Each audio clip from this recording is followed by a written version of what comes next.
Заодно одену башмаки на куклу. Башмаки эти мы с вами шить не будем, делать не будем в этом мастер-классе, потому что это долгий процесс. Я пока их готовлю.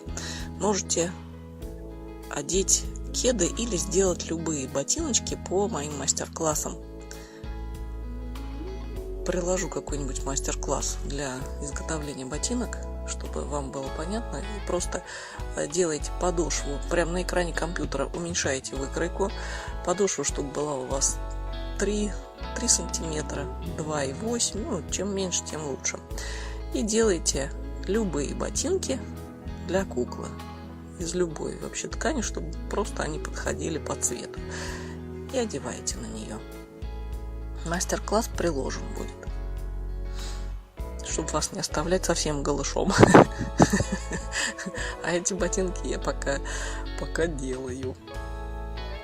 Так, вот она у нас стоит устойчиво, это не важно, потому что она у нас будет висеть, потому что это кукла-брелок.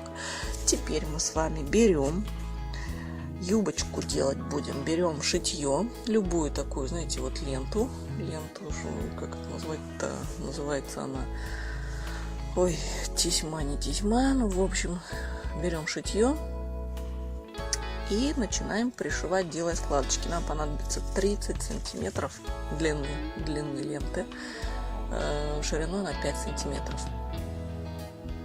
И чтобы еле-еле закрыла попу, вот так накладываем ее. То есть, чтобы где штанишки закрыты были, и юбочка тут заканчивалась у нас, где-то сантиметр снизу попа висит, чтобы юбка висела. Дальше делаем закладываем складочки туда-сюда, вот вместе они, вот я делаю туда и навстречу, то есть встречные такие складочки. Вы делаете любых, как вам нравится, но чтобы было очень пышненько, поэтому делаем много складочек. Я не смотрю расстояние между ними, я просто их делаю очень часто. И иголочкой закрепляем эти складочки, прикрепляя их к телу, пришивая к телу, и иголочкой можно закрепить иголкой назад туда вот и выйти опять в новом виде складочки. Что-то я косноязычно сегодня. Не идет рассказ.